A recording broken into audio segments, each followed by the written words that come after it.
लड़कियां तो सपना देख ही नहीं सकती हैं ना, उन पे नहीं इन्वेस्ट करेंगे parents. If we are on our periods, how do we tack, क्या हमारा देश इसको टैकल करने के लिए रेडी है? क्या दिल्ली जैसा state, capital of this country, क्या यहाँ पे सैनिटरी पैड वेंडिंग मशीन्स हैं? एक लड़के के कंपैरेटिवली हमेशा लड़की को पीछे रखा गया है। ये तो एक समाज की सच्चाई है। ये जो चीज़ें होती जा रही हैं, इससे बस एक ही चीज़ हो रही है कि लड़कियां पढ़ाई करना बंद कर देंगी, या तो वो आत्महत्या कर रही हैं या फिर वो अपनी पढ़ाई बंद कर देंगी। किन किन चीज़ों के थ्रू गुजर रहा है वो सिर्फ वही जानता है। वो हर कुछ, कोई भी इंसान हर कुछ नहीं शेयर कर सकता है। आप सिक्योरिटी करते हैं ना, जब सिक्योरिटी क्यों नहीं देते? लड़कियों का दुपट्टा खींच लिया जाता है सड़क के ऊपर चलते हुए, उनके साथ एसिड फेंक दिया जाता है, कभी छोटी छोटी बच्चियों के साथ रेप किया जाता है, उनके कपड़ों के ऊपर कमेंट किया जाता है, तब आपकी सिक्योरिटी कहाँ जाती है? नमस्कार, मैं सेजल भारद्वाज, नवी टीवी देख रहे हैं आप। आज डीयू के बाहर विश्वविद्यालय में जिस तरीके से जो 60 लड़कियों को चंडीगढ़ में जिनके संग ऐसा बदसलूकी हुई और उसमें से लड़कियों के एक ने आत्महत्या भी कर ली, उसमें से आपकी क्या मांगे हैं? देखिए, आपने जैसे अभी कहा, SFI students federation of India 3 demands, basically जो 3 ये घटनाएं हुई हैं उनके बारे में आज यहाँ प्रोटेस्ट करने आई है। पहली घटना दिल्ली में ही हुई है, दिल्ली विश्वविद्यालय में हुई है। जाकिर हुसैन की एक छात्रा ने आत्महत्या कर ली। दूसरी चंडीगढ़ यूनिवर्सिटी में, जैसा कि हम देखते आ रहे हैं अभी पिछले कुछ दिनों में कितने प्रदर्शन कर रही हैं छात्राएं, क्योंकि उनकी जो प्राइवेट वीडियोस हैं वो लीक कर दी गई। और IIT बॉम्बे, इतना प्रेस्टिजियस नाम, वहाँ पर एक सिमिलर एक घटना घटती है। SFI, अगर आप देखें ये जो एक सीरीज़ जो ये घटनाएं हुई हैं, अगर हम जाकिर हुसैन की बात करें तो वहाँ पर हमने देखा कि ये जो छात्रा थीं उनको अपने घर से बहुत प्रॉब्लम्स वो फेस कर रही थी, उनको फाइनेंशियल सपोर्ट नहीं था। SFI की एक परसिस्टेंट एक डिमांड रही है, एक लगातार जिस चीज़ को हम लेकर ऊपर आते रहे हैं, वो ये है कि हॉस्टल होना चाहिए हर किसी के लिए। एजुकेशन फंडामेंटल राइट है। हम यहाँ पढ़ने ऐसा नहीं होना चाहिए कि पैसे की तंगी की वजह से किसी को अपनी पढ़ाई छोड़नी पड़े। तो हॉस्टल एक डिमांड है SFI की। दूसरी डिमांड है स्कॉलरशिप, जैसे कि सिर्फ विशाखा की बात नहीं है, सिर्फ जाकिर हुसैन की बात नहीं है। आप देखिए हंसराज एक नॉर्थ कैंपस का कॉलेज है, एक रेप्यूटेड कॉलेज है, वहाँ पर गर्ल्स हॉस्टल नहीं था अभी कुछ दिनों पहले ही, और वो भी SFI के मुद्दा उठाने के बाद में वहाँ एक गौशाला बना दी गई हॉस्टल की बजाय, गर्ल्स हॉस्टल की बजाय। सो ऐसी चीज़ें हुई। राजीव गांधी हॉस्टल दिल्ली यूनिवर्सिटी का, वहाँ पर छात्राओं को बाहर निकाल दिया गया, क्योंकि मतलब बिना किसी रीज़न के उनको बाहर निकाल दिया गया। सो ये सब एक ये जो एडमिनिस्ट्रेशन है, ये जो हमारा जो शिक्षा का जो नीति है, उसके वो कितनी ख़राब है, कितनी अनसस्टेनेबल है for students who come from marginalise sections, for students who are women, for students who are Dalit और आदिवासी और अदर मार्जिनलाइज सोसाइटी। सो ये दूसरी चीज़ है। और बाकी जो चंडीगढ़ में हुआ या IIT बॉम्बे में हुआ, तो हम GS कैश जो कि ICC जो कि सेक्सुअल कंप्लेंट्स को उठाने को रिड्रेसल मैकेनिज़्म है कॉलेजेस में, यूनिवर्सिटीज़ में, उसको हमारी डिमांड है कि उसको GS कैश से रिप्लेस किया जाए। मैं हिंदू कॉलेज से हूँ। मैंने अपने ही कॉलेज में ऐसी चीज़ें हमने देखा है अपने कॉलेज यूनिवर्सिटी में, कैसे जो औरतें हैं, क्योंकि वो इतना ऑपरेशन, इतना उनको हर किसी से उनको खतरा है। वो ऐसा नहीं है कि हम रोड पे चल रहे हो तो खतरा है, हमें अपने क्लास में जो हमारे साथ बैठते हैं उससे भी खतरा, वो भी कुछ ऐसी हरकतें कर सकते हैं कि हम ना आना चाहें कॉलेज।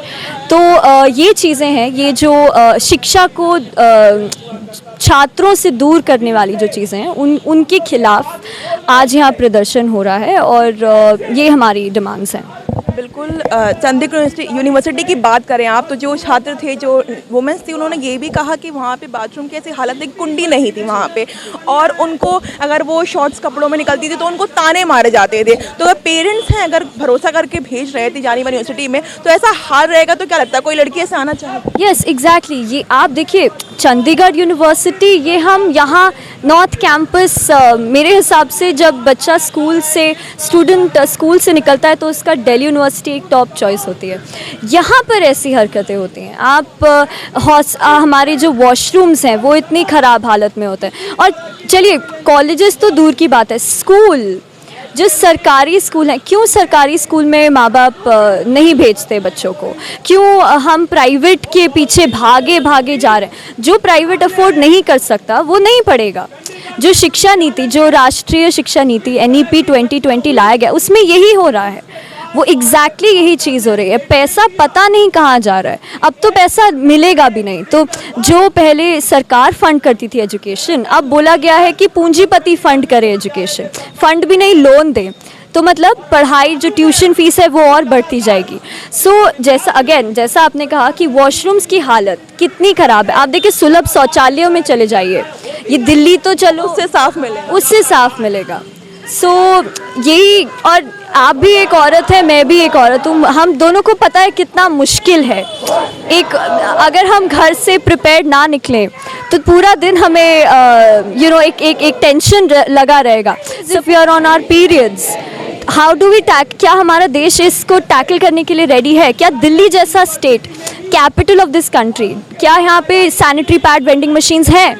क्या कुछ भी ऐसा है कि वो एक अश्योरेंस दे, एक आश्वासन दे कि नहीं कोई बात नहीं, आप घर से निकलो, आपका यहाँ ख्याल रखा जाएगा, या आपको कोई दिक्कत नहीं होगी? क्या ऐसा होता है? नहीं होता है। सो एग्जैक्टली चंडीगढ़ में जो हो रहा है ये कोई नई चीज़ नहीं है, और अगर ऐसे ही चलता रहा तो ये शायद आखिरी भी नहीं होगी, और भी हम देख सकते हैं। लेकिन ताकि वो ना हो तो हम यहाँ आज प्रोटेस्ट करने आए हैं, आज अवेयरनेस क्रिएट करने आए हैं, और इस आशा में आए हैं कि जो एडमिनिस्ट्रेशन है वो सुने। अगर एक बार को मानिए अगर वो नहीं सुनता है तो फिर आगे आप लोगों का क्या कदम रहेगा SFI का? देखिए, ऐसा बहुत बार हुआ है कि एडमिनिस्ट्रेशन ऐसे प्रिटेंड करे कि वो नहीं सुन रहा है। हम यहाँ आए हैं, ऐसा नहीं है एडमिनिस्ट्रेशन को नहीं पता कि हम यहाँ आए हैं। एक सिमिलर चीज़ हुई थी जब DU रीओपन मूवमेंट चल रहा था, जब सब कुछ खुल गया, इलेक्शन रैली हो रही है, सिनेमा हॉल, मॉल खुल गए, स्कूल कॉलेज बंद हो रखा है। स्कूल कॉलेज के बच्चे बेचारे लैपटॉप को अपनी आंखें फोड़ के पढ़ रहे हैं, कितने तो वो भी नहीं कर सकते।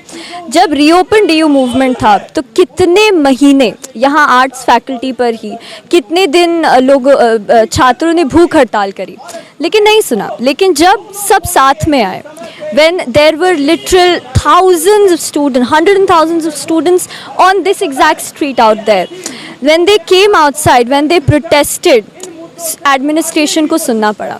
सो यही कहना है कि देखिए, प्रदर्शन ये काम करते हैं, ये दे वर्क। यूनिटी, अगर जब तक स्टूडेंट्स साथ नहीं आएंगे तब तक हो सकता है ज़्यादा ना सुने, लेकिन the moment students come together, so आज हम आए हैं, आगे भी आते रहेंगे। सो ये अपील है बाकी छात्रों से जो इसको देख रहे हो कि वो जब भी वो अपने आसपास ऐसा कुछ देखें तो वो ज़रूर अपने प्रोटेस्ट्स में शामिल हो। और जैसे कि एक चीज़ और, जैसे चंडीगढ़ यूनिवर्सिटी में हमने देखा कि छात्रों को बहुत एडमिनिस्ट्रेशन उनको दबाने की कोशिश कर रहा है। सो ये भी एक चीज़ है कि देखिए, डरिए मत, ये उनका टैक्टिक है, डरिए मत। हम सब साथ में हैं, अगर हम साथ में हैं तो हमें कोई नहीं डरा सकता है। सो बस यही अपील के साथ में। सर, आपको नहीं लगता कि ऐसी नौबत आनी ही नहीं चाहिए, जो बच्चे अपनी मांगों को लेकर के ऐसे सड़क पर आ रहे हैं, उनके लिए कहीं भी सेफ्टी नहीं है। वुमेंस की बात करें, हॉस्टल्स में हालत इतने बदतर है कि बाथरूम की कुंडी तक मौजूद नहीं है, तो एडमिनिस्ट्रेटिव कोई चीज़ पहले ही देखनी चाहिए। देखिए, कुछ तो सुधार भी है, ऐसा नहीं है कि हम बिल्कुल नकारात्मक रुख ले सकते हैं, लेकिन जितनी संवेदनशीलता की इन मुद्दों पे ज़रूरत है उतनी संवेदनशीलता नहीं है। जैसे कोरोना के बाद जिस तरह का साइकियाट्रिक एटमॉस्फेयर अभी पूरे देश के अंदर निर्मित हुआ है, उस साइकियाट्रिक एटमॉस्फेयर के अंदर काउंसलर्स की बहुत ज़्यादा कॉलेजेस के अंदर ज़रूरत है, और ख़ास तौर पे वुमेन स्टूडेंट्स को इसकी बहुत ज़्यादा ज़रूरत है। तो हम लोगों को समझना चाहिए कि कॉलेज तुरंत इस पर रिस्पॉन्ड करे और इस तरह की कमेटियों का गठन करे। GS कैश अभी बहुत ज़्यादा ज़रूरी है, तो कॉलेज में इमीडिएटली GS कैश को बनाया जाए। तो ये तमाम मुद्दे जो स्टूडेंट्स उठा रहे हैं, उनको बहुत जल्दी से जल्दी कॉलेज एडमिनिस्ट्रेशन को और यूनिवर्सिटी एडमिनिस्ट्रेशन को लागू करना होगा। अभी जाकिर हुसैन कॉलेज दिल्ली यूनिवर्सिटी का, वहाँ पे एक विशाखा जो छात्र थी और हमारी दोस्त भी थी, उसने आत्महत्या कर ली। घर से प्रेशर होने के कारण, financial pressure, mental pressure, physical abuse, उस सब के कारण उसने आत्महत्या करनी पड़ी उसे। और ये एक पहला केस नहीं है, ऐसे दिल्ली विश्वविद्यालय में या फिर बाकी जो विश्वविद्यालय हैं पूरे देश के, उसमें ऐसी घटनाएं लगातार आती जा रही हैं। और CU चंडीगढ़ यूनिवर्सिटी में ही हाल ही में एक केस आया है जहाँ पे 60 से ज़्यादा लड़कियों की प्राइवेट वीडियोस को लीक कर दिया था। IIT बॉम्बे में भी एक सिमिलर केस हुआ है और ऐसे बहुत सारे केसेस हो रहे हैं। तो विमेन लाइक स्टूडेंट्स स्पेशली, उनके लिए ऑलरेडी बहुत डिफ़िकल्ट है कि वो अपनी पढ़ाई पूरी करके अपने सिटी के बाहर जाके वो ऐसे कॉलेजेस में एडमिशन लें, स्कूल के बाद पढ़ाई पूरी करें। ऊपर से ये जो चीज़ें होती जा रही हैं, इससे बस एक ही चीज़ हो रही है कि लड़कियाँ पढ़ाई करना बंद कर देंगी। या तो वो आत्महत्या कर रही हैं या फिर वो अपनी पढ़ाई बंद कर देंगे।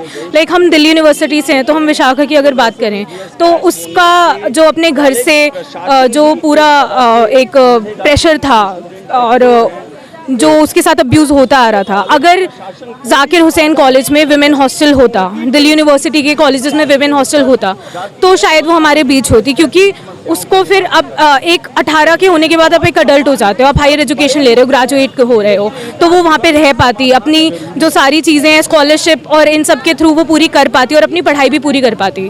तो इसी को लेके हम DU एडमिनिस्ट्रेशन से और बाकी सारी यूनिवर्सिटीज़ से मांग कर रहे हैं कि ये सारी चीज़ों को लेके स्कॉलरशिप्स हों, हॉस्टल्स बने, और अगर ऐसे केसेस जैसे CU या IIT बॉम्बे में आए, GS कैश जो एक बॉडी है ICC की जगह पे वो लाई जाए, जिसके लिए SFI बहुत सालों से प्रोटेस्ट करता आ रहा है कि GS कैश को लागू करिए, ताकि उससे जो महिलाएं हैं उनकी सेफ्टी और सिक्योरिटी कॉलेजेस के अंदर बढ़े और वो अपनी पढ़ाई पूरी कर पाए, ना कि ये सारे केसेस हमारे सामने आए या फिर हमें और आत्महत्याओं की न्यूज़ मिले। एडमिनिस्ट्रेटिव अपने आप में इतना ज़्यादा अच्छा हो जाए तो नहीं लगता ना, तो फिर ये हालत होए जो आज ये हालत हो रही है, जो वुमेन्स अपने आप को सेफ महसूस नहीं कर रही हैं आज़ादी के 75 साल बाद भी। DU एडमिन हो या चंडीगढ़ यूनिवर्सिटी हो, स्टूडेंट्स को साइकेट्रिक काउंसलिंग की बहुत ज़्यादा ज़रूरत है। एक किन किन चीज़ों के थ्रू गुजर रहा है वो सिर्फ वही जानता है। वो हर कुछ, कोई भी इंसान हर कुछ नहीं शेयर कर सकता है। विशाखा की बात करें, मैं खुद जाकिर हुसैन कॉलेज से हूँ। उस कॉलेज में फ़ीमेल का रेशियो बहुत ज़्यादा कम है। एक फ़ीमेल फ्रेंड होना भी बहुत बड़ी बात है कि हाँ, हमारे ग्रुप में 2-3 लड़कियाँ भी हैं। तो यहाँ पे एक तो लड़कियों की पॉपुलेशन इतनी कम है कि ऑलरेडी लड़कियों को नहीं भेजा जा रहा है पढ़ने। अगर ऐसे केसेस होंगे तो और ज़्यादा नहीं भेजा जाएगा। ऑलरेडी फैमिली में इश्यूज़ हैं उसके, वो फैमिली इशू की वजह से जो हुआ वो नहीं होना चाहिए था। पर यहाँ पे कहीं ना कहीं एडमिन की गलती है, DU एडमिन की गलती है कि आप अपने आप को इंडिया का लार्जेस्ट यूनिवर्सिटी बताते हो, चाहे वो DU हो चाहे वो चंडीगढ़ यूनिवर्सिटी हो। चंडीगढ़ यूनिवर्सिटी प्राइवेट यूनिवर्सिटी है या सेंट्रल यूनिवर्सिटी है, वहाँ पे जो हुआ वो भी गलत है, यहाँ पे जो हुआ वो भी गलत है। अगर आप इसको भी प्राइवेटाइज करेंगे तो सोच लीजिए यहाँ पे जो सुसाइड यहाँ पे साल में एक बार हो रहा है वो हर महीने 10 बार होगा। बच्चे नहीं पे कर पाएंगे। अगर फाइनेंशियल प्रॉब्लम है, जब NEP लागू हो जाएगा तो बच्चे यहाँ की फ़ीस अफोर्ड नहीं कर पाएंगे।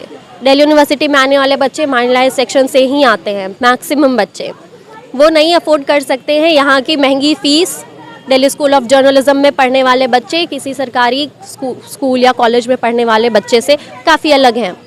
वहाँ की फ़ीस काफ़ी ज़्यादा है, तो ये चीज़ अफोर्ड नहीं कर सकते हैं स्टूडेंट्स। और नहीं करने का मतलब यही है कि वो इवेंचुअली सुसाइड कर लेंगे, क्योंकि लड़कियाँ तो सपना देख ही नहीं सकती हैं ना, उन पे नहीं इन्वेस्ट करेंगे पेरेंट्स। देखिए आपने, ये मेरे संग छात्रा थी जिसकी मुँह ज़बानी बात है ये। हालांकि ये कहती हैं जब छात्र इकट्ठा होंगे, वो साथ में आएंगे, तब जाकर एडमिनिस्ट्रेटिव पे दबाव पड़ेगा। अरविंद केजरीवाल बहुत बड़े वादे करते हैं, दावे करते हैं कि उनके सरकारी स्कूल की हालत इतनी अच्छी है कि लोग प्राइवेट छोड़ के सरकारी स्कूल के दिल्ली में आते हैं। लेकिन छात्रा की ज़ुबानी आपने सुना कि ऐसा असलियत में कुछ भी नहीं है। कॉलेज छोड़िए, वुमेंस की बात करें तो हॉस्टल में इतने बुरे हालत हैं कि बाथरूम में कुंडी नहीं मिलेगी, लड़कियों को ताने मारे जाते हैं उनके कपड़ों के ऊपर। बहुत ही शर्मनाक बात है ये।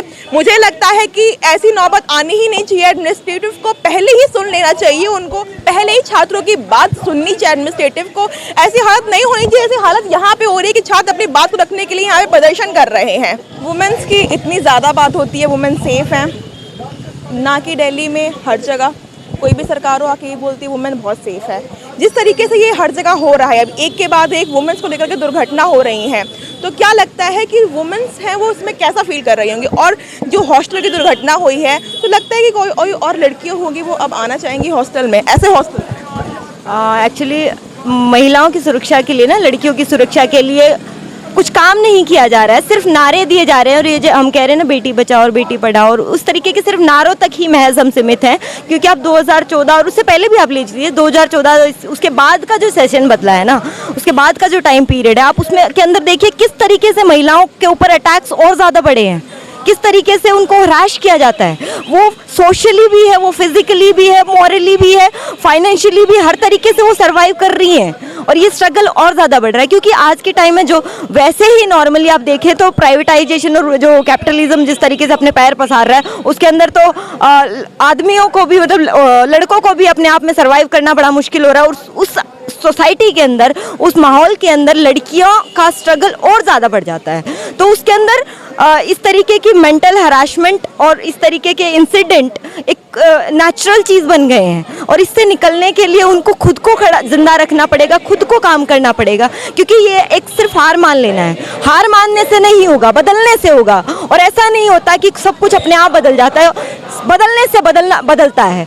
और वो बदलने का काम महिलाओं को खुद करना पड़ेगा। क्योंकि सरकार सिर्फ नारे दे रही है, सरकार कोई काम नहीं कर रही है। सरकार अगर काम कर रही होती तो जीएस कैश की डिमांड इतने सालों से लगी पड़ी है कि जीएस कैश को एक्टिव करो, वो नहीं किया जा रहा है। क्यों नहीं किया जा रहा है? ऐसे इंस्टीट्यूशंस बनाओ। आप सरकारी तंत्र को पूरा खत्म कर रहे हो, सरकारी इंस्टीट्यूशंस पूरे खत्म कर दिए, क्यों? तो वो एक हमला है सीधे सीधे, जहाँ पे आप देखो कुछ सालों पहले जब लड़कियों के पास गवर्नमेंट इंस्टीट्यूशन होते थे, स्कूल होते थे, कॉलेज होते थे अच्छे भरमार में, तभी वो पढ़ाई नहीं कर पाती थी, तभी सोसाइटी इनको निकलने नहीं देती थी। एक लड़के के कंपैरेटिवली हमेशा लड़की को पीछे रखा गया, ये तो एक समाज की सच्चाई है। उसके लड़कियां जो स्ट्रगल कर पाती वो आगे निकल जाती है। तो ऐसे माहौल में जब पूरी तरीके से प्राइवेटाइजेशन करा जा रहा है एक पूरी भरमार के साथ, तो उसमें अपने आप को प्रेफरेंस देना, दिलाना सोसाइटी से कि मैं भी पढ़ना चाहती हूँ, मैं भी कुछ करना चाहती हूँ, मैं भी सोसाइटी का, मैं भी देश के लिए कुछ कंट्रीब्यूट करना चाहती हूँ, उसके अंदर स्टैंड कर पाना ना, तो वो लड़की के लिए बहुत ज़्यादा स्ट्रगल बढ़ गया है। उस स्ट्रगल के लिए बहुत ज़्यादा फाइट करना पड़ेगा, उसमें हार मानने से काम नहीं चलेगा। बिल्कुल सही कहा आपने। और इसी चीज़ को हम और देखें कि जो चंडीगढ़ में हॉस्टल में जो इतनी बड़ी दुर्घटना हुई है, 60 लड़कियों का प्राइवेट वीडियो लीक कर दिया गया है, इसके बाद अगर लड़कियां खुद से बाहर आना चाहेंगी, बाहर जाके पढ़ना चाहेंगी, तो पेरेंट्स हैं इस चीज़ों को देख करके वो और झिझक गए हैं। तो नहीं लगता है कि पेरेंट्स अब उनको निकलने देंगे? ये तो एक बड़ा मसला है ही कि लड़की अपने आप को बंद क्यों रखती है, क्यों उसका कैरेक्टर क्यों वो ऐसी है, मतलब उसका कैरेक्टर ऐसा क्यों है कि वो एक बहुत सॉफ्ट होनी चाहिए, बहुत ही सेंसिटिव होनी चाहिए। उसको बनाया जाता है ना ऐसे कि जब आपके साथ कुछ गलत होता है ना, तो उसके लिए आप जिम्मेदार हैं और कोई जिम्मेदार नहीं है, आप ही जिम्मेदार हैं। तो जब उसको खुद पे अटैक दिखता है लेकिन वो फिर भी नहीं बोलती है, उसका रीज़न ही यही है कि उसको पता है कि वो सोसाइटी के अंदर जाके या घर के अंदर जाके या जहाँ भी वो लीगली अपने आप को बता रही है कि मेरे साथ ये हुआ है, तो वहाँ ज़्यादा हराश होगी।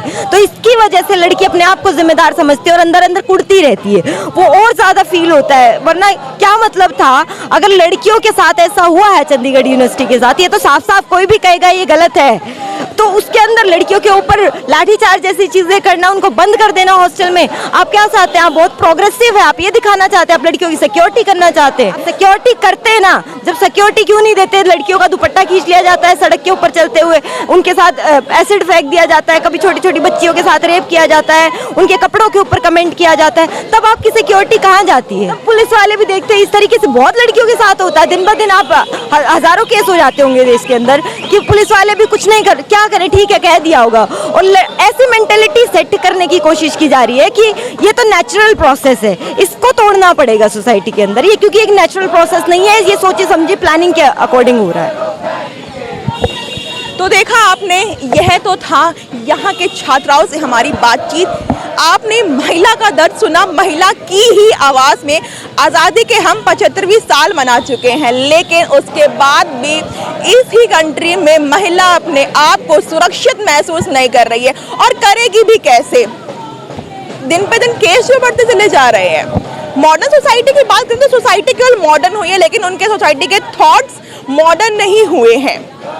इस तरीके की घटना बढ़ती चली जाएंगी तो नहीं लगता है कि जो लड़कियां अपने से पेरेंट्स से लड़ करके अपनी हक की लड़ाई लड़के वो आगे बढ़ती हैं तो शायद वो आगे बढ़ पाएंगी, क्योंकि चंडीगढ़ का जो मामला है वो बिल्कुल भी अनदेखा नहीं किया जा सकता है। एक के बाद एक 60 लड़कियों का प्राइवेट वीडियो लीक होना बहुत बड़ी बात है। जाकिर हुसैन की बात करें हम, वहां पे लड़के ने आत्महत्या कर ली और सुसाइड नोट भी मिला। इसके बाद भी एडमिनिस्ट्रेटिव की आंखें नहीं खुलती हैं। उनका ये लोग बच्चों का यही कहना है, वुमेन्स का कहना है कि जब तक हम इकट्ठा होकर अपनी आवाज़ की गुहार नहीं लगाएंगे तब तक एडमिनिस्ट्रेटिव नहीं सुनेगा। तो फिलहाल के लिए इतना ही। बाकी की तमाम खबरों के लिए हमारे साथ और देखते रहिए नवयुग टीवी। धन्यवाद।